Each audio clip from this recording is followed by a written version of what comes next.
On va maintenant effectuer l'analyse quantitative des risques. On va voir encore plus en précision quels risques méritent une réponse. Et on va aller dans le détail, dans le sens, on va voir, on a combien de pourcentage de terminer le projet dans ce délai ou combien de pourcentage de terminer le projet dans ce budget. Et on va déterminer les réserves de temps et de coûts nécessaires. De toute façon, ce processus, on ne le fait pas à chaque fois parce qu'il nécessite des moyens et du temps. Donc, on a planifié la gestion des risques, on a identifié les risques, on a même mis en œuvre une analyse qualitative des risques, donc une première catégorisation, une première évaluation du degré d'importance du risque. Là, on va dans les détails et on va même sortir avec quelle est la réserve nécessaire en termes de coût ou de temps. Donc, en sortie, on va avoir à mettre à jour des documents du projet, le fameux rapport sur les risques. Donc, on va rajouter tout ce qui est évaluation de l'exposition au risque global du projet. Donc, pas uniquement que les risques individuels. Donc, on va voir aussi quelles sont étudier les chances de réussite, les probabilités d'atteindre des objectifs clés, en termes d'échéance et de jalons. Mais ça, il faut des moyens, il faut des logiciels pour essayer d'arriver à ce niveau de précision. C'est pour ça qu'on ne fait pas l'analyse quantitative dans tous les projets. Il faut qu'il y ait un intérêt à le faire. De toute façon, ces éléments, principalement une chance de réussite, probabilité d'atteinte d'objectifs, ça se fait par logiciel. Et on va voir aussi tout ce qui est degré de variabilité. C'est la plage possible des résultats. Ils vont varier de quelle valeur à quelle valeur. On va rajouter dans le rapport non seulement l'évaluation, mais une analyse probabiliste détaillée. Donc vous voyez qu'il faut de l'expertise, qu'il faut des moyens. Et on va interpréter les données de sortie. En courbe en S, on va faire le diagramme en tornade, on va analyser la criticité, on va voir ces différents types d'interprétation. Et on va sortir avec le montant de la réserve, en termes de délai ou de coût, qui vont couvrir nos risques. On va identifier aussi les risques et les sources les plus influentes du risque. Donc, en plus de l'évaluation de l'analyse probabiliste, on va lister les risques individuels et donner des tendances. Est-ce que les risques sont en train d'augmenter? Est-ce que l'impact des risques est en train d'augmenter, d'évoluer? Et mettre quelques réponses aux risques qui pourraient être recommandées, si on les a déjà en tête. Mais avant de rajouter tout ce qui est réserve aussi en termes de coût et de délai, il faut d'abord évaluer toutes les options. Est-ce qu'il n'y a pas des changements que l'on pourrait faire qui vont réduire ces risques? Il ne faut pas tout de suite s'amuser à rajouter du coût et des délais. Donc ça, c'est la dernière chose à faire. On commence par essayer de voir est-ce qu'il n'y a pas des choses à faire qui permettent d'éviter ces risques en se concentrant sur les risques les plus importants. Donc, on aura pour objectif, en travaillant sur ce processus, d'analyser de façon mesurable, c'est là le mot-clé, un peu l'effet combiné des risques individuels du projet et des autres sources globales du projet. On va quantifier l'exposition au risque global du projet. On voit quel est l'impact de tous ces petits risques individuels, leur combinaison, quel est son impact sur le coût ou sur le délai. Comme élément important, c'est que ce processus n'est pas requis pour chaque projet et qu'il nécessite des données de grande qualité.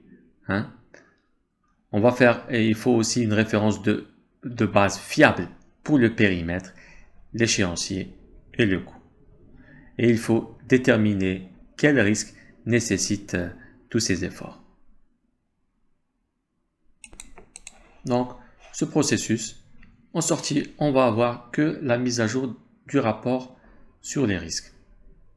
Beaucoup d'éléments d'entrée, comme pour tous les processus de risque, on a besoin bien sûr du plan et des 3 références de base, périmètre, échéancier et coût. Toutes ces données, de toute façon, pas que les plans, mais toutes ces données doivent être évaluées par rapport à leur fiabilité et leur qualité. Autrement, l'analyse quantitative des risques sera erronée. Hein. On peut être amené à rajouter des hypothèses, hein, à étudier tout ce qui est base d'estimation, les estimations de coûts, les prévisions aussi, prévisions de coûts. Il y a pas mal d'indicateurs de prévision qu'on va voir un peu plus tard sur les processus de gestion des coûts, au moment de l'évaluation des budgets, l'évaluation des coûts, comment on évalue l'avancement d'un projet, comment on fait des prévisions. Ça, on verra ça sur les autres processus liés au coût. De toute façon, même tout ce qui est date clé, besoin en ressources, registre des risques, comme pour les autres processus, comme pour l'analyse un peu qualitative, on a besoin de ces prévisions, de ces documents pour évaluer un peu plus en détail les risques, mais ça doit être bien sûr des données de qualité. Il y a un certain nombre d'outils et de techniques que l'on va voir. On a besoin du jugement à dire d'expert, toujours un expert sur les risques, ou un ensemble de parties prenantes qui peut nous alimenter, hein, dans notre processus d'évaluation. On va collecter des données via des entretiens et des interviews. Et puis, on a besoin toujours des techniques de facilitation dans l'analyse des risques, hein, pour éviter les partis pris, pour que les discussions sur les risques en sortent avec un résultat. Là, on va essayer de représenter l'incertitude. Là, on va utiliser tout ce qui est distribution triangulaire, normale, logarithmique, bêta, uniforme, discrète. C'est pour ça qu'il faut des experts en risque. Hein. Donc, on ne va pas vous demander forcément d'élaborer toutes ces représentations, mais il faut savoir que ça existe et que c'est utilisé dans le cadre de l'analyse quantitative des risques. Alors ici, on va utiliser l'analyse des données, particulièrement, on va utiliser les simulations, parmi lesquelles la méthode dite Monte Carlo.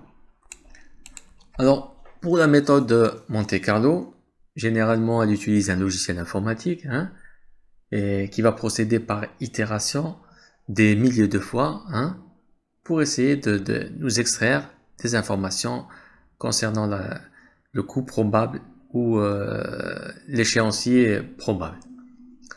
Donc, on utilise généralement la méthode Monte Carlo avec des données d'entrée qui représentent des estimations de coûts, de durée ou d'occurrence. Et en sortie, on peut avoir des histogrammes.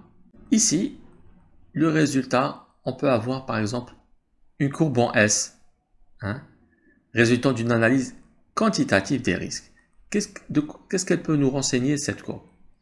En faisant l'analyse Monte Carlo, on pourra dire par exemple que l'on a 23% de chances que notre budget soit de 2,2 millions de dollars et on a 85% de chances pour que le budget coûte soit inférieur à 2,45 millions de dollars.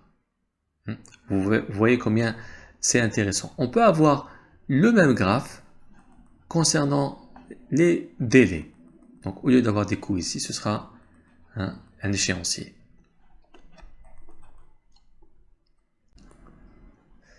Et puis on peut faire aussi un diagramme d'influence. Diagramme d'influence, c'est juste de dessiner graphiquement, par exemple, le premier élément, si il survient, va affecter, par exemple, la qualité de la documentation du projet. Et si cela survient, eh bien, la qualité de la documentation va influer sur les tests que l'on va faire. Et ces tests vont influer sur... Donc, on est en train de dessiner un diagramme d'influence. C'est des représentations graphiques qui permettent de générer un débat et une discussion. Alors, lors de l'analyse des données aussi, on utilise aussi l'analyse de la criticité. On va chercher le chemin critique pour déterminer quelle partie du chemin critique est la plus risquée. Qu'est-ce qu'on prend par exemple? On prend ce qu'on appelle la convergence, tout ce qui est path convergence. Là où on voit plusieurs données qui convergent vers une seule tâche, on sait que cette tâche va devenir une tâche qui est critique. Le schéma suivant représente un diagramme d'influence. Voilà, par exemple, si une condition des risques est remplie, ceci va affecter l'estimation du projet. D'accord?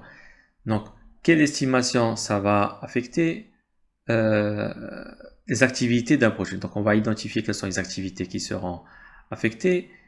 Et ces activités, si elles sont affectées, quels sont les livrables qui seront affectés. De telle manière qu'il y aura, ça veut dire que ce risque va affecter ce livrable. Donc, on est arrivé via une représentation d'une situation d'expliquer quel est l'impact du risque. On peut aussi, dans le cadre de l'analyse des données, faire ce qu'on appelle l'analyse de sensibilité. On va essayer d'étudier la corrélation entre variation des résultats du projet. On va essayer de voir est-ce qu'il y a deux éléments qui sont corrélés. Corrélé veut dire que quand on change un paramètre, l'autre paramètre change. La corrélation est un paramètre très connu chez les statisticiens. Deux éléments qui sont 100% corrélés, ça veut dire que quand l'un change de 1, l'autre change de 1.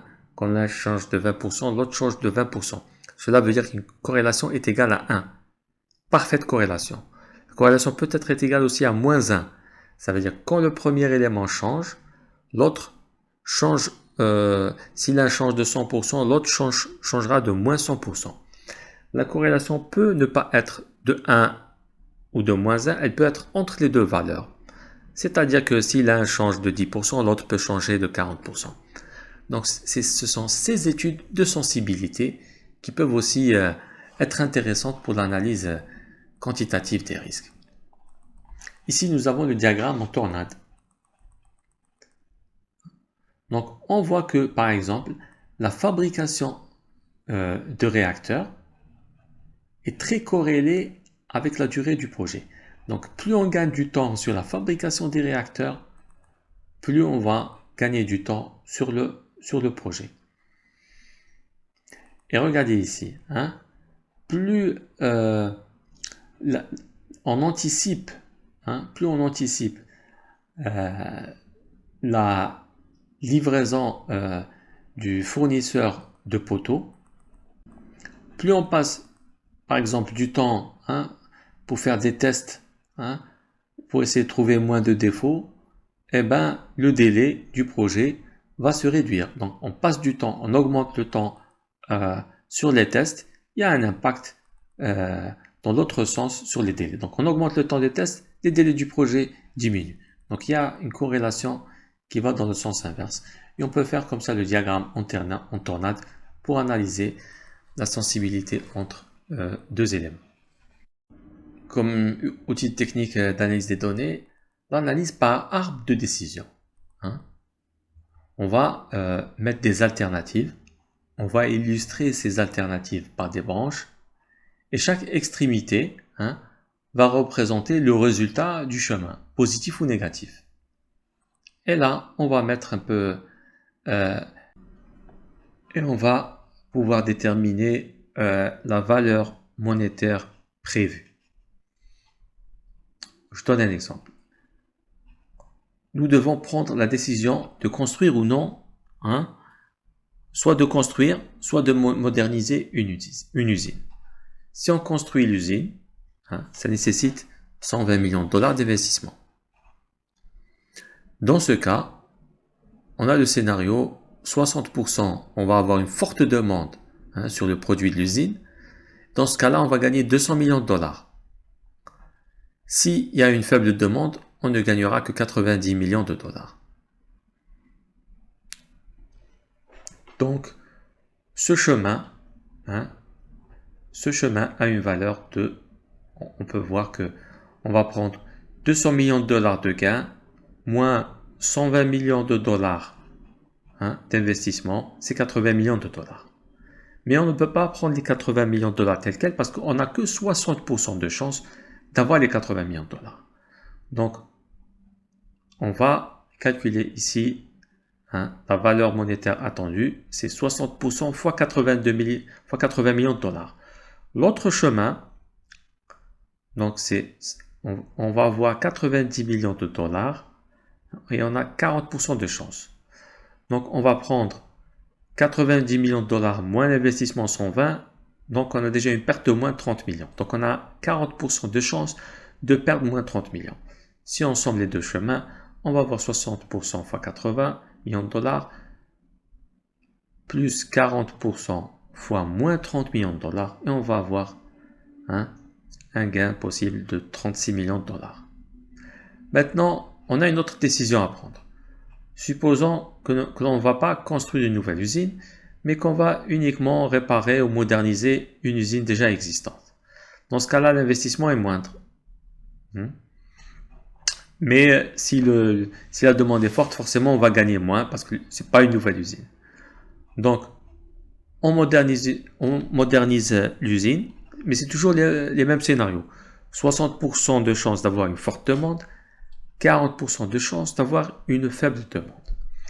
Dans le premier cas, donc nous avons un investissement qui coûte 120 millions. Nous avons une demande qui va générer 120 millions de dollars moins les 50 millions du coût de modernisation de l'usine. Ça va nous donner 70 millions de dollars. Si on est dans l'autre cas, ça va être un gain de 60 millions de dollars moins le coût de l'usine est égal à 10 millions de dollars. 60% fois 70 millions de dollars plus 40% fois 10 millions de dollars, cela va nous donner 46 millions de dollars. Donc, la valeur monétaire attendue de la modernisation d'une usine est supérieure à celui de la construction d'une nouvelle usine. Donc, ce genre d'outil permet de décider en fonction de plusieurs chemins possibles, en fonction de plusieurs scénarios possibles. Donc, si lors de l'évaluation qualitative, on est sorti avec une liste des risques, des catégories, une classification du type élevé, faible, moyen, ici, on va sortir avec plus de détails. On va rajouter quel est l'impact en termes de coût ou de délai et quelle est la probabilité d'occurrence. Et on va enrichir aussi le rapport sur les risques avec des analyses de sensibilité, des courbes en S qui vont représenter le résultat peut-être d'une analyse Monte Carlo. On va avoir plus de précision sur combien on a de chances de terminer à une date clé, quel est le pourcentage par exemple,